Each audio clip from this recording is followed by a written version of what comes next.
தாத்தா, எனக்கு ஒரு டவுட். என்னம்மா? இயேசு கலிலேயாவுல நிறைய புதுமை செஞ்சாரு. சமாரிய மக்களை நிறைய அன்பு செஞ்சாரு. அதே மாதிரி யூதேயாவிலையும் நிறைய போதிச்சாரு. ஆனா எருசலேம் தேவாலயத்துல பாஸ்கா திருவிழாக்கு மட்டும்தான் போவாரா? இப்படிதான் எங்க கேட்டிகிசம் சிஸ்டரும் சொன்னாங்க.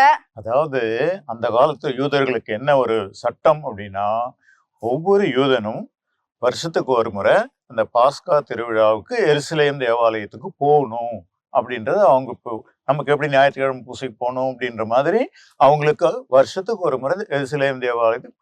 அப்போ நாசரேத்துல வாழ்ந்த இயேசுவும் அவங்களுடைய அப்பா அம்மாவோட சேர்ந்து மற்ற ஃப்ரெண்ட்ஸோடு சேர்ந்து வருஷத்துக்கு ஒரு முறை அந்த பாஸ்கா திருநாளுக்கு எருசலேம் போறது வழக்கம். பிஷப் தாத்தா, எனக்கு ஒரு டவுட். சொல்லுப்பா. எங்க தாத்தா ஊர்ல கிறிஸ்து அரசர் ஆலயம் அப்படின்னு ஒரு கோயில் இருக்கு தாத்தா. ஆமா. அப்ப கிறிஸ்து அரசரா தாத்தா? உண்மையா?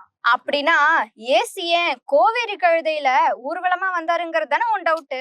இல்ல நான்சி, ஹோசானா தாவீதின் புதல்வா பாட்டெல்லாம் சூப்பரா இருக்கும் தாத்தா. பிஷப் தாத்தா, இயேசு கிறிஸ்து அப்படியே குதிரை மேல அப்படியே கெத்தா மாசா கையில வாழெல்லாம் வச்சுக்கிட்டு வந்துருந்தா நல்லா இருந்திருக்கும். ஆனா அவர் குருத்தோட தானே வச்சிருக்காரு. இங்கதான் இயேசு ஒரு வித்தியாசமான அரசர். முதல்ல நீ கேட்ட கேள்வி, இயேசு அரசரா? பழைய ஏற்பாட்டுல நமக்கு வரப்போற மெசியா அரசராக வருவார், யூதர்களுக்கெல்லாம் அவர் அரசராக இருப்பார், எருசலேமிலே அவரது ஆட்சி இருக்கும் என்றெல்லாம் அந்த யூதர்கள் எதிர்பார்த்தார்கள். அவங்க என்ன ஒரே பிரச்சனை, இயேசு வந்தப்ப அவங்க நினைச்ச மாதிரி ஒரு பெரிய அரசரா வரல. மாடிகளை பிறந்து அரசு குடும்பத்துல பிறந்து வரல. அவர் பிறந்தது ஒரு சாதாரண ஏழை குடும்பத்தில். அதுதான் அவங்களால புரிஞ்சுக்க முடியல. கொஞ்சம் பேரை வர புரிஞ்சுக்கிட்டாங்க, இயேசு இவர் தான் மெசியார். அதனால அவங்க எல்லாம் என்ன செஞ்சாங்க, அந்த எருசலேம் திருநாள் சமயத்துல அவரை ஒரு ஆடம்பரமா ஒரு பவனியோட கூட்டிட்டு வரணும் அப்படின்னு பிளான் பண்ணாங்க. சரி, இப்போ இந்த காலத்துல பவனின்னா என்ன பண்ணுவோம், வண்டியில சேர் போட்டு உட்காருவாங்க. அதுக்கு முன்ன காலத்துல குதிரை மேல. இயேசுனுடைய காலத்துல ஜனங்க பயணம் பண்றதே கழுது மேல உட்கார்ந்து. அப்போ இயேசு ஒரு கோவேறு கழுதை கொண்டு இயேசு துளியெல்லாம் அதை மேல போட்டு இயேசு உட்கார வச்சுட்டு வாழ்க வாழ்க ஓசன்னா ஓசன்னா அப்படின்னு சொல்லிட்டு வந்தாங்க. அப்போ கையில ஏன் ஒரு வாளோ அல்லது ஒரு அரசர்க்குரிய கொடியோ பிடிக்காம அவங்க குருத்தோலைகளை பிடிச்சிட்டு வந்தாங்கன்ற சொல்லி நீ கேட்ட இல்லையா? அந்த நாள்ல நாம இன்னைக்கு இருக்கிற மாதிரி பேனர்ஸ் கொடி அதெல்லாம் கிடையாது. வாள் இருந்துச்சு, ஆனா இயேசுனுடைய அரசு வாள் தூக்குற அரசு கிடையாது. அதுக்கு பதிலா இயேசுனுடைய அரசு ஒரு அமைதியான அரசு. அதனால்தான் அந்த காலத்து ஜனங்க குருத்தோலையோ அல்லது ஒலிவ மரத்திலிருந்து கிடைக்கிற அந்த இலைகளோ எடுத்துட்டு வருவாங்க.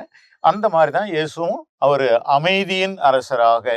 இதுல ஒரே ஒரு பாயிண்ட் என்ன, குருத்தோலை திருநாள் அன்னைக்கு இயேசு அரசர், ஆனால் ஒரு வித்தியாசமான அரசர். அதனால தானே அவருக்கு தீர்ப்பு சொல்லும் போது பிலாத்து இயேசுவை பார்த்து என்ன கேட்கிறான், நீர் அரசரா? இயேசு சொல்றாரு, ஆமா நீங்களே சொல்லிட்டீங்க, ஆனா வித்தியாசமான அரசர் அப்படின்னு அவங்களுக்கு அந்த இடத்துல சொல்றாரு. எனவே இந்த குருத்தோலை பவனி இயேசு ஒரு மாறுபட்ட அரசர், வித்தியாசமான அரசர் என்பதை நமக்கு காட்டுகிறது. எனவே நாமும் பழைய காலத்து மாதிரி அல்லது இந்த காலத்துல இருக்க குண்டு எடுத்துக்கிட்டு வெடி எடுத்துக்கிட்டு துப்பாக்கி எடுத்துக்கிட்டு போற அந்த மாதிரி அரசு அல்ல. அமைதியின் அரசு, நீதியின் அரசு, அன்பின் அரசு. இதுதான் இயேசுனுடைய அரசு. இந்த பவனியும் நமக்கு அதை தான் ஞாபகப்படுத்துது. அதனால அடுத்த குருத்து ஞாயிறு திருப்பலிக்கு போய் நீங்களும் அந்த குருத்தோலை எடுத்து அதுல கலந்துக்கணும். செய்வீங்களா? God bless you.